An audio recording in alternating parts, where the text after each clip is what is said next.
Hello student, आज हम इस क्लास में ट्रांसपोर्टेशन प्रॉब्लम यानी परिवहन समस्याओं के बारे में डिस्कस करेंगे। और कम्प्लीटली स्टूडेंट, आज हम इस क्लास में परिवहन समस्याओं से रिलेटेड जो संबंधित जो मेन परिभाषाएं हैं उनके बारे में डिस्कस करेंगे और इससे रिलेटेड हमें प्रॉब्लम किस प्रकार से मिलती है। तो देखो, सबसे पहले बात आती है कि भाई परिवहन समस्याएं हैं तो वो किस प्रकार की समस्या होती है, यानी कि हमें एग्जाम में पूछा जाता है कि परिवहन समस्या को परिभाषित कीजिए। तो सबसे पहले तो हम बात करते हैं परिवहन समस्या की परिभाषा की, यानी डेफिनेशन की। तो परिभाषा से तो सबसे पहले देखो, हमें एक समझना है कि एक उद्योग, हमारे पास कोई फैक्ट्री या उद्योग जो भी होगा, एक उद्योग द्वारा एक वस्तु का एक वस्तु का उत्पादन विभिन्न स्थानों पर स्थित विभिन्न इकाइयों द्वारा किया जाता है द्वारा किया जाता है। यानी हमारे पास कोई एक हमारे पास इंडस्ट्री है और उसके अलग अलग स्थानों पे अलग अलग ब्रांचेज यानी यूनिट्स हैं, उनकी इकाइयां हैं। तो अब वो अलग अलग उत्पादन करेगी लेकिन एक ही वस्तु का उत्पादन कर रही है। जैसे हम एक सपोज कर लेते हैं कि कोई एक फैक्ट्री है जो कार बनाती है, तो उस फैक्ट्री के अलग अलग, जैसे एक बेंगलोर में है, एक दिल्ली में है, एक गुजरात में है, तो अलग अलग स्टेट्स के अंदर अलग अलग उनके कारखाने हैं। तो वो विभिन्न इकाइयों से एक कार बनाने का काम करती है। अब उन कारों को विभिन्न स्थानों पे, मांग वाले स्थान पे, यानी कि सपोज करो कि आपके पास एक झारखंड के अंदर फैक्ट्री है जहाँ पे कारों की बिक्री तो कम है लेकिन वहाँ से कच्चा माल अपने को अच्छा मिलता है, तो वहाँ पे हमने एक इंडस्ट्री यानी ये इकाई बना रखी है कार बनाने की। लेकिन उसकी मांग यदि सपोज करो कि दिल्ली में ज़्यादा है, तो झारखंड से हमें दिल्ली में पहुँचाने के लिए जो ट्रांसपोर्टेशन लगेगा, जो उसमें खर्च आएगा, वही हमारे पास परिवहन समस्या होती है। तो हमने लिखा है एक उद्योग द्वारा एक वस्तु का उत्पादन विभिन्न स्थानों पर विभिन्न इकाइयों द्वारा किया जाता है और उत्पादन को मांग वाले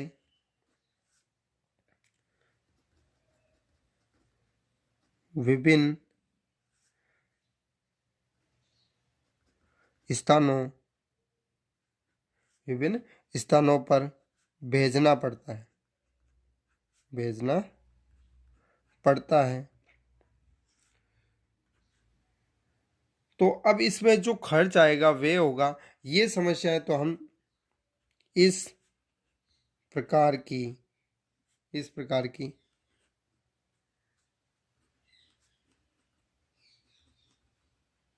समस्याएं वितरण यानी डिस्ट्रीब्यूशन प्रॉब्लम, वितरण या परिवहन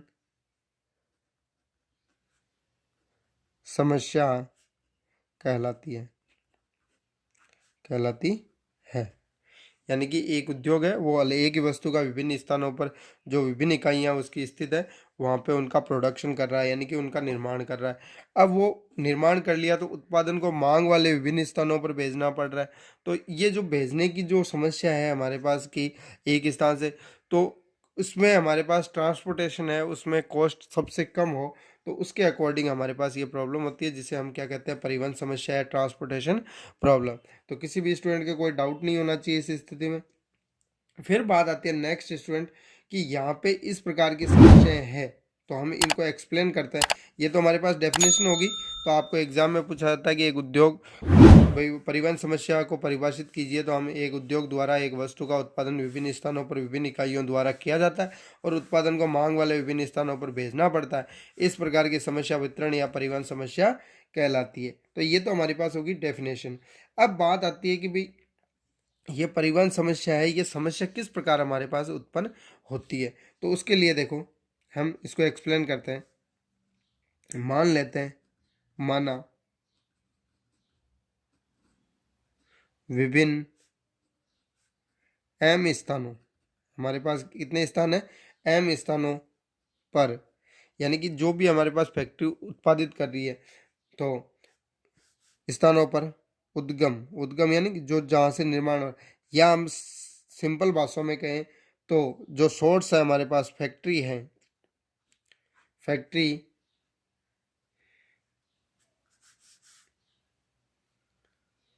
में एक उत्पादन की मात्रा क्रमशः, अब हमारे पास एम स्थान है, एम स्थानों पर जो फैक्ट्रीज लगी है या उद्गम स्थान कह सकते हैं, तो उनमें जो उत्पादन की मात्रा है वो क्रमशः, यानी पहली फैक्ट्री में A1 उत्पादन हो रहा है किसी चीज़ का, दूसरी फैक्ट्री में A2 है, इसी प्रकार एम फैक्ट्री में AM है, उपलब्ध है, यानी कि ये हमने वहाँ पे बनाया है या माल को यहाँ पे तैयार किया है। अब इस उत्पादन को मांग वाले स्थानों पर भेजना होगा, तो उस प्रकार क्या हो जाएगा, इस उत्पादन की विभिन्न एन स्थानों पर, क्यों स्टूडेंट यहाँ एन स्थान क्यों लिए, कई स्टूडेंट कहेंगे सर हमारे पास जो नियतन समस्याएं थी असाइनमेंट प्रॉब्लम, उनमें जितने स्थान होते थे उतने ही उसके वर्कर भी होते थे, यानी वर्क एंड वर्कर्स की इक्वल संख्या होती थी। लेकिन यहाँ जरूरी नहीं है, अब जैसे कार बनाने वाली फैक्ट्री की हमने बात की कि एक फैक्ट्री आपकी बेंगलोर में है, एक गुजरात में है, एक दिल्ली में है, एक झारखंड में, तो जरूरी नहीं अब, लेकिन कार के बिकने के जो शोरूम होते हैं वो हर शहर में होते हैं, तो फैक्ट्री हर शहर में नहीं हो सकती, यानी एम स्थान पे यदि हमारे पास फैक्ट्री है, तो जहाँ भी शोरूम होंगे जहाँ से हम कार को खरीदेंगे, तो वहाँ पे वो एन स्थान होंगे, तो एन स्थानों पर, तो हम चाहे शोरूम कह सकते हो या गंतव्य कह सकते हैं, एम स्थानों पर, जिन्हें अपन क्या कहेंगे, डेस्टिनेशन, या हम कहेंगे गंतव्य, गंतव्य, गंतव्य को अपन इंग्लिश में ज़्यादातर यूज करते हैं डेस्टिनेशन, भी जहाँ पे अपन इनको पहुँचाना है, डेस्टिनेशंस, या हम कह सकते हैं कि हमारे पास जो गोदाम होते हैं जहाँ पे इनको स्टोर किया जाता है, गोदाम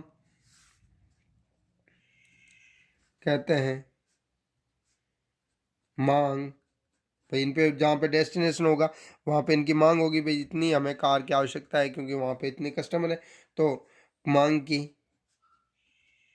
मात्रा क्रमशः, अब यहाँ पे जो हमारे पास कार के शोरूम है वो कितने एन है, तो मांग की मात्रा यदि सपोज ग्रुप पहले में B1 थी, दूसरे में B2 है, इसी प्रकार BN मांग वाले स्थान होंगे तो वहाँ N मांग होगी है,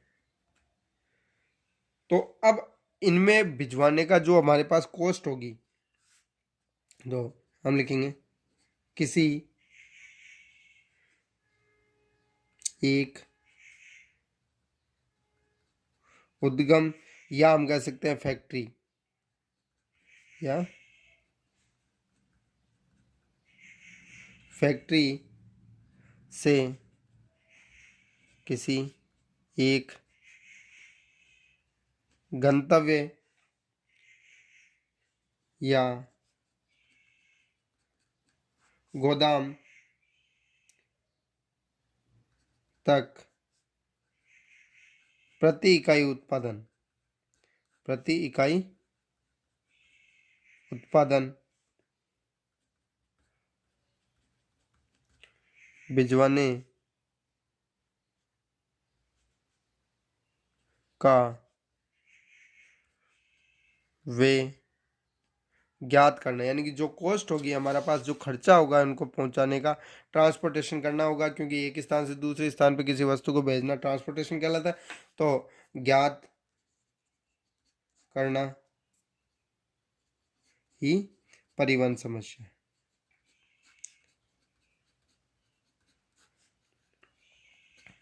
यानी यही, अब बात आती है कि जब भी हमारे पास कोई भी चाहे बिजनेस हो स्टूडेंट, या कोई भी हमारे पास काम हो, इंसान की सबसे बड़ी फितरत क्या होती है कि कॉस्ट है, जो खर्चा होना चाहिए, वो चाहे हमारे घर में कोई काम हो, चाहे हमें फैक्ट्री बनाए, चाहे हम कितना ही बड़ा बिजनेस कर लें, आदमी की हमेशा ख्वाहिश क्या रहती है कि हमारे पास इनकम तो मैक्सिमम हो, लेकिन जब खर्चे की बात आती है तब हम कहते हैं मिनिमम हो। तो यहाँ ट्रांसपोर्टेशन में भी यहाँ पे क्या होगा कि जो भी हमारे पास प्रॉब्लम होगी या ट्रांसपोर्टेशन वे कॉस्ट होगी, वो सबसे कम आने पर ही हम कहेंगे कि ये हमारे पास परिवहन समस्या का आंसर होगा, यानी कॉस्ट होनी चाहिए इसकी सबसे कम। तो ये तो बात हो गई यहाँ पे। अच्छा, अब बात करते हैं कि ये परिवहन समस्या, ये तो हमारे पास थ्योरेटिकल डेफिनेशन थी और उसका मीन था, लेकिन अब इसको गणितीय रूप में हम किस प्रकार से लिख सकते हैं, तो उसके लिए देखो नेक्स्ट अपना टॉपिक है परिवहन समस्या का गणितीय रूप। तो परिवहन लागत होती है स्टूडेंट, अभी हमने बात की कि जो बिजनेस है तो भी उसमें हमारे पास जो भी कॉस्ट होगी हम चाहेंगे कि इसमें प्रॉफिट हमारा मैक्सिमम हो, लेकिन जब भी जो कॉस्ट लग रही है, खर्चा लग रहा है, वो सबसे क्या होना चाहिए, कम होना चाहिए। तो यहाँ पे सबसे पहले बात हो जाएगी परिवहन समस्या है तो हम परिवहन लागत कहेंगे, वो क्योंकि हम अपनी जेब से खर्चा होगा। तो इसको हम सबसे पहले क्या करेंगे, minimum, minimum z equal to summation i equal to 1 to m, m गोदाम होंगे उनसे हमें पहुंचाना है, j equal to 1 to n गोदामों में, m फैक्ट्री से n गोदाम में। तो यहाँ पे हमारे पास सी आई जे जो कोफिशेंट्स है किसके, जो परिवहन समस्या के वेरिएबल्स होंगे, and x i J. Next यहाँ इसके अब प्रतिबंध क्या होंगे स्टूडेंट, तो प्रतिबंध, पहला प्रतिबंध होगा j equal to 1 to n, x i j equal to a i. Second i equal to 1 to m, x i j equal to B j. तथा अब यहाँ पे हमारे पास जो कंडीशन है वो कह रहा है कि इन जो प्रतिबंध है इनको हम कहेंगे हिंदी में शास्ति, यानी उपलब्ध जो मात्रा है और मांग की जो मात्रा है वो, यानी कि सपोज करो ए आई है, वो हमारे पास जो फैक्ट्रीज है वहाँ पे जो हमने जिस प्रोडक्ट को बनाया है उसके उत्पादन की मात्रा होगी, तो बी होगा उसके मांग की मात्रा अलग अलग स्थानों पे। स्टूडेंट ये आइए ध्यान रखें। तो तथा तो हमें पता है कि एक सफल फैक्ट्री या सफल जो भी हमारा पास बिजनेस है उसमें सबसे बड़ी खासियत होती है कि हम जितना कंस्ट्रक्ट करें किसी प्रोडक्ट को, यानी कि जितना माल बनाएं उतना का उतना सेल हो जाए, यानी कि हमें प्रॉफिट मैक्सिमम हो जाता है। तो वही बिजनेस हमारा सक्सेसफुल कहलाता है। ये नहीं कि हमने 100 पीस बनाए उसमें से 90 बन गए, 90 तो वहाँ पे सेल हो गए, 10 बच गए और 10 का हमारे पास या कोई माल, तो 10 को बनाने में जो कॉस्ट हुई है तो उसका खर्चा हमारे पास वेस्ट हो जाता है, तो हम उसे सक्सेसफुल बिजनेस नहीं कह सकते। तो यहाँ पे सबसे पहली बात होती है कि परिवहन समस्या उसके अकॉर्डिंग ये होना चाहिए कि जितना हमारे पास प्रोडक्शन होगा, उत्पादन होगा, वो पूरा का पूरा सेल आउट होना चाहिए। तो यहाँ पे हम लिख सकते हैं z i equal to 1 to m, a i equal to summation j equal to 1 to n b j, यानी मांग की मात्रा, और हम कह सकते हैं जो, तो इसको हिंदी में भी लिख सकते हैं कि उत्पादन की कुल मात्रा, उत्पादन की कुल मात्रा इक्वल टू मांग की कुल मात्रा, ये इक्वल होने पे हमारे पास परिवहन समस्या बनती है। तो ये थी स्टूडेंट हमारे पास परिवहन समस्या का गणितीय रूप। अब हम नेक्स्ट टॉपिक की ओर चलते हैं। तो हमें एक प्रतिबंध दिया गया है, कई बार एग्जाम में सेक्शन ए में पूछा जाता है, परिवहन समस्या के सुसंगत हल के विद्यमान हेतु आवश्यक एवं पर्याप्त शर्त क्या होगी स्टूडेंट, तो वो पर्याप्त शर्त होती है उत्पादन की कुल मात्रा इक्वल टू मांग की कुल मात्रा, यानी हम कह सकते हैं summation i equal to 1 to M E I, यानी एम फैक्ट्रीज में हमने टोटल जो माल यहाँ पे प्रोडक्ट किया है, जो हमने यहाँ पे कंस्ट्रक्ट किया है, तो वहाँ से उतने ही एन स्थानों से मांग की टोटल पूर्ति हो, यानी ये दोनों इक्वल होगी तो हमारे पास परिवहन समस्या यहाँ कंप्लीट होती है। फिर बात आती है स्टूडेंट कि नेक्स्ट हमने इससे पहले बात की थी नियतन समस्या, तो जो असाइनमेंट प्रॉब्लम है और परिवहन प्रॉब्लम है, तो इनमें देखो बात तो इक्वल है। वहाँ पे हमारे पास क्या होता है, काम होता था उतना ही कार्य का जो मजदूर होते थे वो भी हमारे पास संख्या इक्वल होती थी, तो हम कह सकते हैं कि जितना वर्क है उतने ही वर्कर्स होने चाहिए। अब बात करते हैं कि कई बार हमें सेक्शन ए में क्वेश्चन पूछ लिया जाता है, शॉर्ट टाइप जो क्वेश्चन होता है कि परिवहन एवं नियतन समस्या में अंतर, यानी difference between the transportation and assignment problems. तो कई बार स्टूडेंट क्वेश्चन पूछा जाता है कि ये जब इनमें भी हम बात करें उत्पादन की कुल मात्रा और मांग की कुल मात्रा इक्वल होती है तो वो परिवहन समस्या होती है। लेकिन इसी प्रकार नियतन समस्या में भी क्या होता है कि यहाँ पे जो वर्क है हमारे पास, तो कार्य की संख्या इक्वल टू कार्य करने वाले मजदूरों की संख्या इक्वल होती है, यानी प्रत्येक मजदूर को एक काम दिया जाता है। तो इसी प्रकार यहाँ पर भी है, लेकिन इनमें अंतर क्या होता है, तो हम लिखते हैं विशिष्ट प्रकार, यानी स्पेशल टाइप्स, विशेष प्रकार की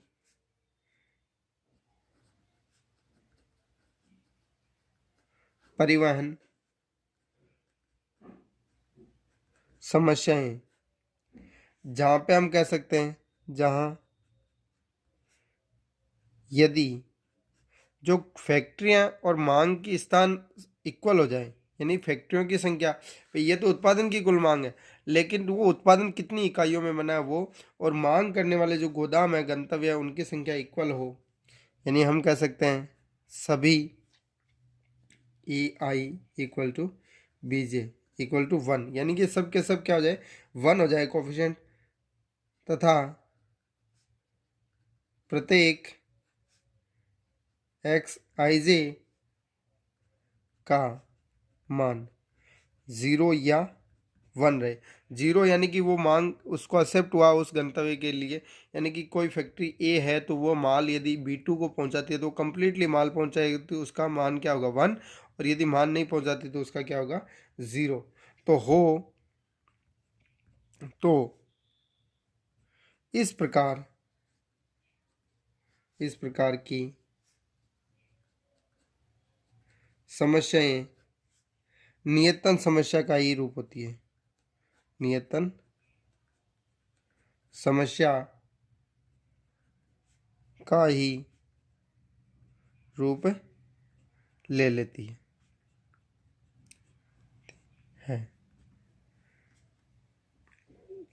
तो यानी कि हम कह सकते हैं कि परिवहन समस्या कौन सी बन सकती है, नियतन समस्या, यानी कि इसमें व्यापक रूप में कौन होगी, नियतन समस्या होगी। तो हम लिख सकते हैं अर्थात परिवहन समस्या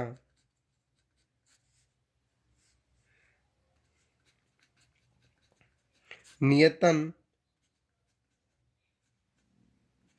समस्या से व्यापक है, यानी जनरल है, व्यापक होती है। यानी परिवहन समस्या में हमें वर्क एंड वर्क जो वर्कर्स हैं उनकी संख्या को इक्वल करने के बाद ही सॉल्व कर सकते हैं, लेकिन परिवहन संख्या में इक्वल नहीं हो तो भी हम इनको सॉल्व कर सकते हैं। तो यानी व्यापक फॉर्म में कौन हो गया, परिवहन समस्या, यानी कि परिवहन समस्या नियतन समस्या से व्यापक होती है। तो ये तो थी स्टूडेंट परिवहन समस्या और नियतन समस्या में अंतर। फिर बात आती है स्टूडेंट परिवहन समस्या से संबंधित कुछ महत्वपूर्ण परिभाषाएं। तो देखो सबसे पहले हम बात करते हैं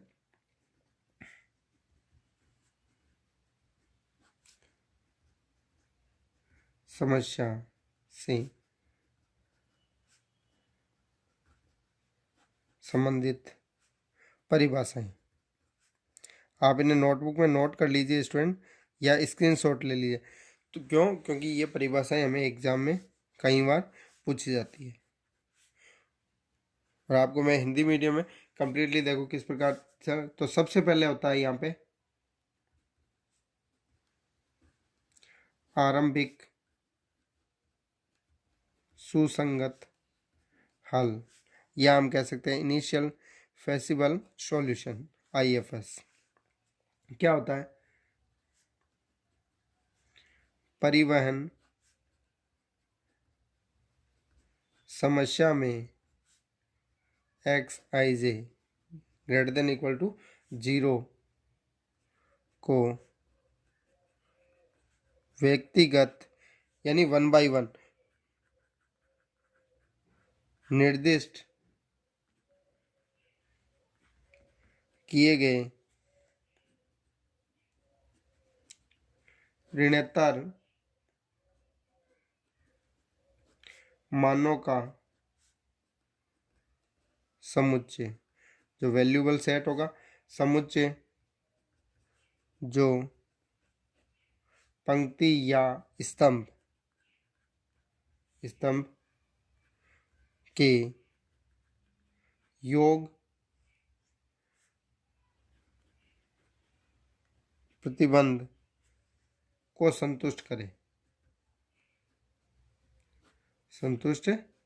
करे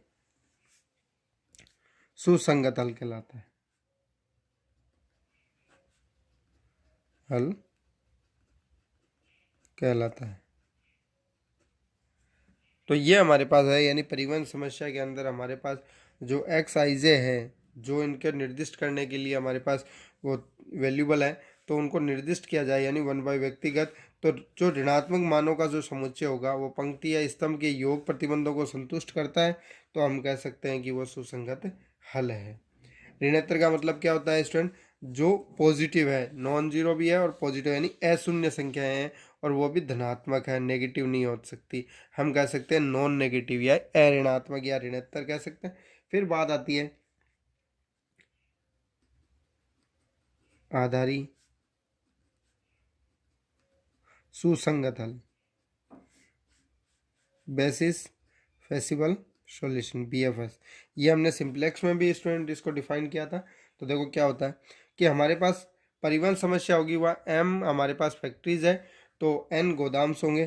तो यहाँ पे हमारे पास क्या हो जाएगी definition? M into n total variable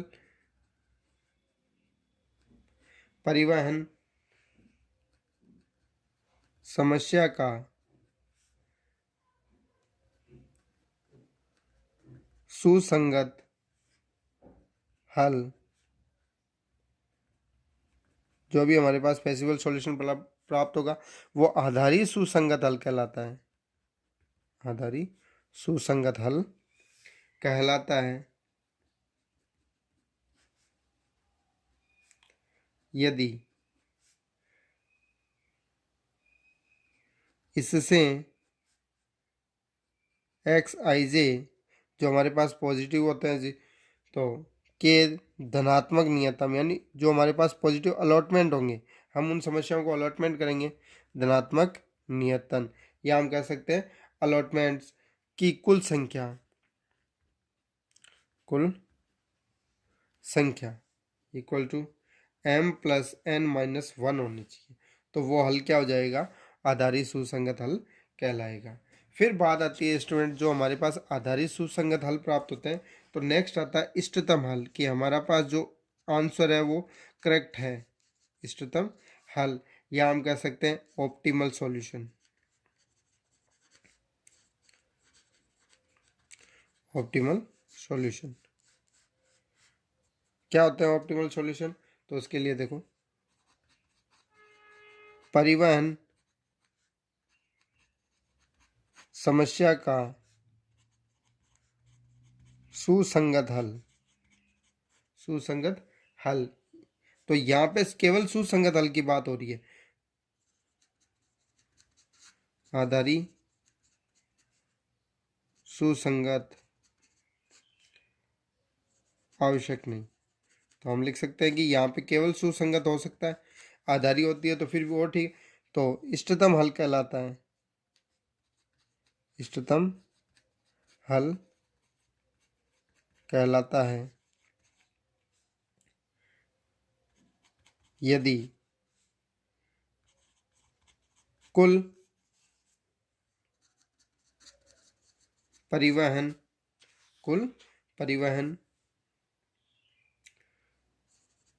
व जो हमारे पास कॉस्ट होगी, स्टूडेंट लागत होगी, वह कह सकते हैं या हम लागत कह सकते हैं, परिवहन लागत न्यूनतम प्राप्त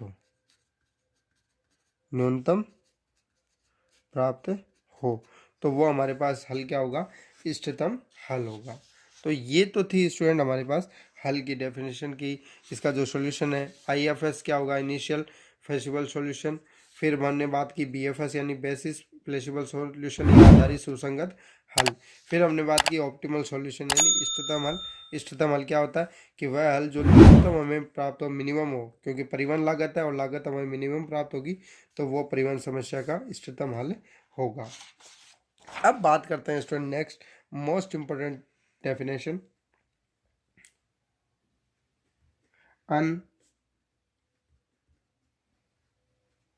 अपभ्रष्ट आधारित सुसंगत हल।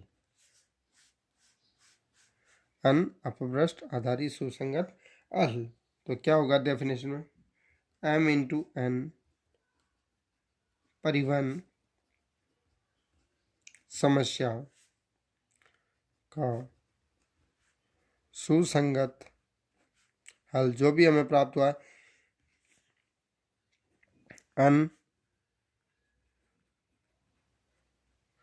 अपभ्रष्ट आधारित सुसंगत हल कहलाता है यदि, कब कहलाएगा, फर्स्ट यदि धनात्मक नियतन जो अलॉटमेंट करेंगे अपन, धनात्मक नियतन की कुल संख्या m प्लस n माइनस 1 हो। फिर सेकंड यह है जो भी नियतन होंगे, जो अलॉटमेंट होगा, नियतन स्वतंत्र स्थिति में हो तो हमारे पास जो हल होगा वो क्या होगा, यहाँ पे अपभ्रष्ट आधारित सुसंगत हल होगा।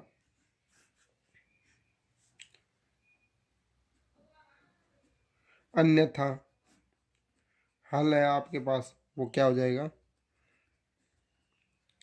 अपभ्रष्ट आधारित